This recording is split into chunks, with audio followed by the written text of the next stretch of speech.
1, 2, 3, 4, 5, 6, 7, 10. Okay. Hello, internet world. This is Norma Joe. Back to tell you some spooky tales. But I have to get some water first. My mouth's hella dry. Okay. So, I had edible tonight and I haven't done that in a while, so, yeah, I'm gonna read some more Nothing Belongs to Me. See what kind of stupid bullshit is in there. Alright. Where were we? I'm gonna put the light on too because there's not enough light to read by. Oh, yeah, I should read by flashlight. That would be really cool. Yeah, then I'd be a real horror host. Alright. So, you put that in. Alright.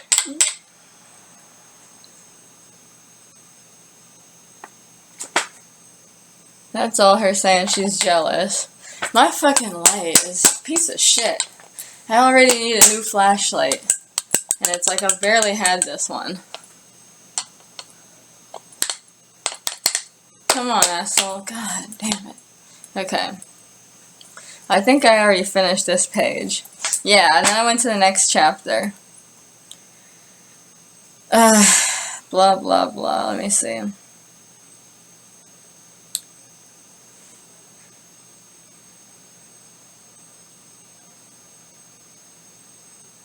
Okay, I think this is where I left off. Seneca was in rural country. The farmyard he was in was small. He pawed the short grass on his hands and knees, then stood up and sniffed the air. Why is he acting like an animal right now? I don't know. In all directions were tall stalks, what looked like grass or wheat, though he couldn't tell in the dark. He stood up again, looking around. He spotted the farmhouse about a quarter mile away. Well, that's far enough away, he thought. They won't mind a Chelsea like me only passing through. A Chelsea, huh? I don't know what that is. Making himself as small as possible, Seneca crept through the short grass. He looked around cautiously with each step he took. Nothing with one last look around. What? He plunged into the long grass. He looked around where he was. It was another clearing, exactly like the one he just came out of. Seneca glanced over to his side, just catching a glimpse of an empty doghouse. But where was the dog?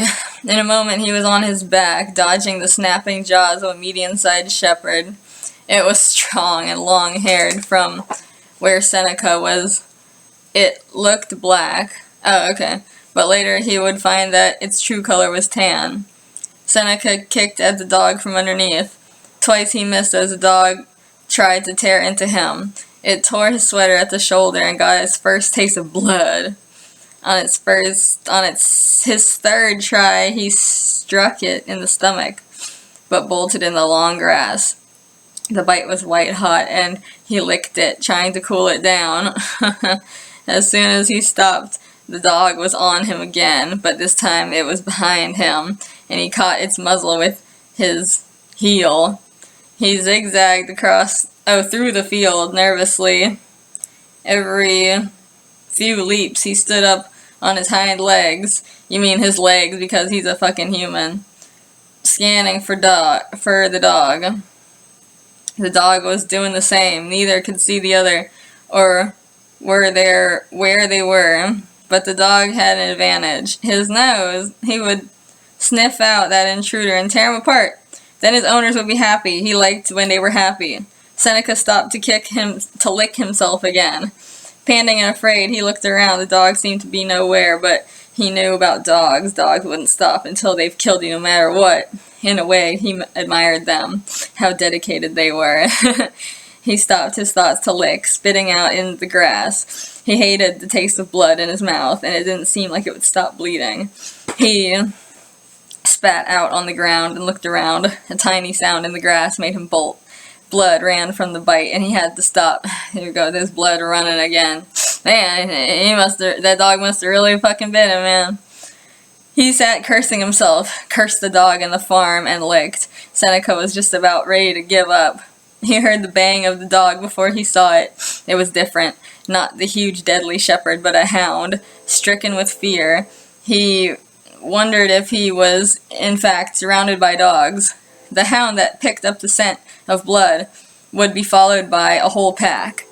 If he had known that the hound was friendly, he might not have bolted. It leapt onto him, smiling and wagging. Ugh, give me a fucking break. This Foxy. And he lashed out at it. The hound was stunned. Why did he attack it? I think this is based on this book I read called Bee Season, and the mom's like a kleptomaniac, and she eventually gets caught by cops because the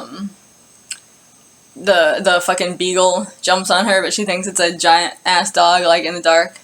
So yeah, it might be coming from that. I don't know. Where was I? The hound tried to attack him. It scratched where it could bite him, but how long would it be before it followed him and ran him down? He was running blindly through the long grass. Then suddenly the grass ended.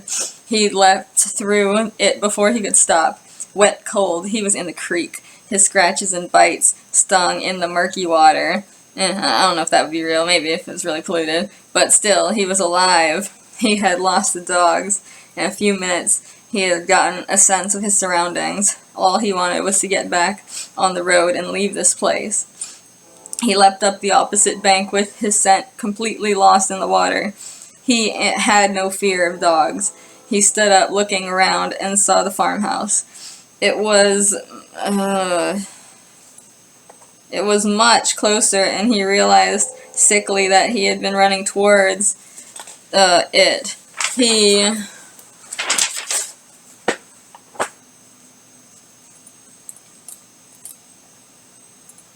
He couldn't turn around, only to be attacked. He sighed, knowing he would have to cross it. They won't mind a shell sea like me only passing through. Those words came back to him. He would have to find truth in them before he could leave. Well, I mean, if they don't like you around, they don't like you around. I don't know what he means by that. Seneca plunged into the long grass in the direction of the house. He got down on his hands and knees, almost on his stomach to avoid being seen. Now he was so close he could almost smell the wood burning inside. Something caught on his wrist, and he pulled it away. It tightened, cutting him off. It was a wire. Oh my god. This is ripping off Watership Down. Can't believe I wrote this bullshit. Maybe it's an homage, okay? Where was I? And barbed wire that, oh my god, that's fucked up. He struggled, trying to pull it off. But as soon as he did, it was too late. He was caught in a trap. Seneca hadn't heard of these traps. They caught wild dogs or deer that tried to break into the house or garden. A loose spider web. Oh, come on. A loose spider web of barbed wire between two. It's flashing now? Stop that. Stop it. Loose wire between two poles. And as the animal struggled, it only became more tangled in the wire, the barbs cutting into it as well, until it stopped or died, whatever came first. And so is what happened to Seneca. The barbs opened the bites from his fight. Oh, shit. Oh, I had a picture of this. That I drew. I just remembered. And the ground was stained with fresh and old blood before he finally stopped. He was exhausted, and he realized at last that nothing was... he realized at last that nothing he could do would get him out.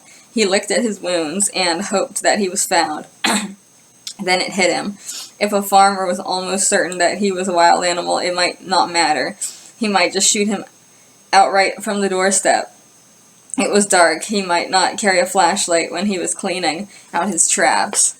What if he shoots something good? We don't know that. But I guess he said he didn't want to take their fur or anything, He just wanted to kill him. So, yeah. A cold feeling swept over Seneca, and now he fully knew there was no hope of him getting out without being seen. He sighed before he even called out.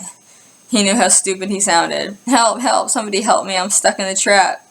He waited a few moments, licking himself again. The salty taste of blood now felt numbly cold. After a few minutes, nothing happened and he called again. That's the most fucking realistic sentence. Help, help, help. I got caught in the wire trap. A light came on so bright in the darkness. Oh, that's that Carrie flashlight I was talking about before. He closed his eyes against it, and in that moment the farmer, or whoever it was, slipped a blindfold on him. They were right there, like right next to him. He looked around blankly. Hello, hello? He heard the wire break and fell roughly from the trap. He was in... What? Way out his sight, he couldn't tell what to do. What was going on? Why wouldn't they answer him? Hello, hello? The farmer pulled him to his feet, and he tried desperately not to panic. His eyes were bound, and the people didn't seem to speak his language. Not only that, but he was blind, and his surroundings seemed to be off balance. What would happen to him? Have you got him? Make sure he doesn't bite you. Those things can be nasty. No, I'm not going to bite. Someone shoved him from behind. So, you're not crazy, are you? First things first. What were you doing in my trap? Seneca tried to think up a good story, but it failed him, and he decided just to tell the truth. I was trying to get past the house. I don't even remember why he's on the run now. What the fuck happened? I don't even fucking remember. Without being seen, I just got caught. How did you get that gash on your shoulder? My fence didn't do that. It was a dog. And then the barbed wire digging into that fucking chunk the dog took out of him. That's nasty. He heard them step away. A shepherd. No. They took another step back. Maybe it was a hound. The hound belongs to me. Now I remember. The shepherd bit me. The hound came after. Don't let him bite you, she whispered. He might be diseased. Don't let him bite you. So one of those dogs had rabies, and now he has rabies. I'm not going to bite you, okay? I was just trying to get past, and I got attacked by dogs, and then I got caught in your damn wire trap. All I want is to be set loose so I can go my way. And then you two tie me up and blindfold me, so I can't even do that. Seneca had had it. He had had enough to do with weird people who obviously thought he was rabid. On the other hand, he didn't know if he could really fight these people well, blindfolded and with his hands tied behind his back. They didn't answer him at first. Then, slowly, he heard the farmer speak. Where did you come from? The question made his blood run cold. They were going to take him back there? No, he would die before he went back. I don't know. Why did you tie me up? But that was the last thing he heard of the farmer. Tie him up. Lock him in. Just make sure he's still here in the morning. He spent his first night locked in a shed. Like a dog, huh? What bunch of freaks. Who was he calling? Did he say he was going to call someone? Probably the vet. And then he almost laughed himself senseless despite his situation. Vet, that would be so like them. It was there in the shed that he made up his plan. A plan so obvious, so desperate, it almost didn't work. In the morning the next day, before he left, he killed the shepherd. He killed it because he could, and he wanted to. He killed it because death, suffering, pain, I think it says, are all a part of life. Someone has to bring them. Why not him? Okay. What the fuck? That's what I have to say to that fucking story. I guess that's kind of like the origin of a supervillain or whatever. It makes sense. What is the next chapter? This fucking flashlight doesn't work worth a goddamn, so I'm gonna turn on the light. That was hurting my eyes hella bad to do that.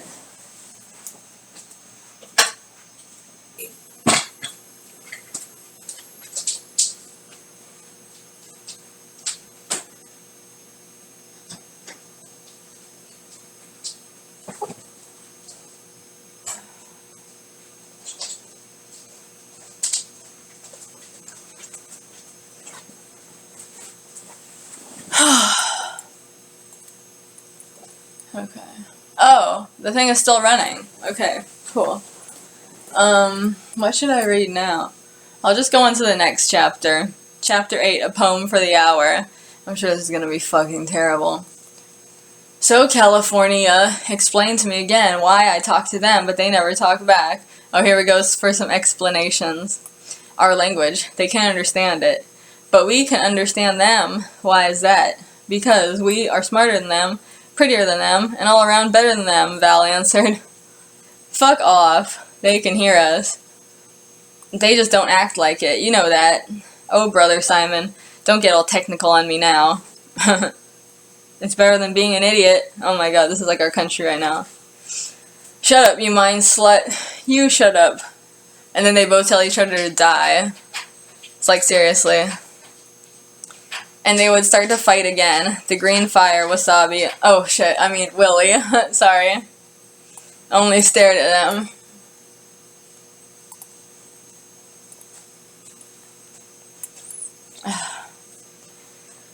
Do you think that if I spoke in Vietnamese, they would pay more attention to me? She said attention. Talk to me, maybe? California highly doubted it, but she didn't say that. Viet what? Vietnamese, duh. It's what you speak in Vietnam. A place? Is that where your, whatchamacallit, your family comes from? Yeah, that's not contrived at all. Oh my god. Yep, uh-huh. Oh my god, she's like fucking Charlie Chan. I'm sorry, you guys, this is really racist. Like, I don't even know what to say. But my name doesn't. It comes from Japan. What? My name, Willie. My grandfather was Japanese, and he named me. So he called me Willie because I have green eyes.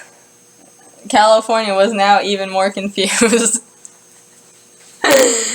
But she pretended she understood just to shut the Willie up. I don't know why it says the. Yeah, uh-huh, sure. Suddenly Digger stood up. I have a poem for the hour, a poem for us. He gestured with his hands and leapt around in his cage as he spoke. A natural performer. Yeah, I'm glad his, his drama theater, chops are being, improved by this fucking situation they're in. Spiders make a pretty strange. This is straight out Lord of the Rings, by the way. Like, I didn't read, I mean, back then I didn't read Lord of the Rings yet, but I'm reading Lord of the Rings now, and it's just like this. Like, every other fucking page, they're singing some fucking poem or some shit, and they say, like, the whole fucking thing, which I don't mind, because, I mean, I've written songfics and songfic chapters and longer fan fiction, so I can't talk, okay? Songficking is fine, okay? Especially if you write it yourself, so, I mean, that's all good, you know? But, still. Anyways, so, where was I? Spiders make a pretty string until they're buried in our brains, and DOAs are burned with rain. Run around like little mice, trying to talk sweet and nice, licking at a dipstick. Ooh, that's so sexual. Things like wires make me sick. Electric fires, dust with wings. Is that fucking like LSD? Dust with wings? That's interesting. All the little pretty things that DOAs that make us sleep are really very meek. If you want to sing this song, think about it. Don't live long. God. California sat smiling at Digger, and then it was Willie, because she was confused by his babble. Huh, so we aren't that different after all. If you can confuse us, we can do the same to you. Even if you are Vietnamese or whatever. She thought it, but didn't say it. Oh, okay, so she didn't actually say any of that stuff. Cool, she was just thinking it. She dared Willie to stare into her light brown eyes and figure it out herself. Wow. Wow, that's all I have to say to that line. She stared into his yellow eyes. Normally, she was good at reading expression, feelings, but this man didn't seem to have any at all. His whole body was relaxed, looking slightly trashy in a white lab coat that was obviously too big for him. I like how she describes that as trashy. Like her, he had his hair tied up in a sloppy bun. Oh my shit. He has a man bun. But it's not a man bun because it's not shaved on the sides. It's just a bun. But still, that's pretty funny, I think. Strings of white hair fell around his face and neck like little cobwebs. Oh, it's 20 minutes. A few fell into his eyes, but he didn't blink them away. Okay, that's the end of that.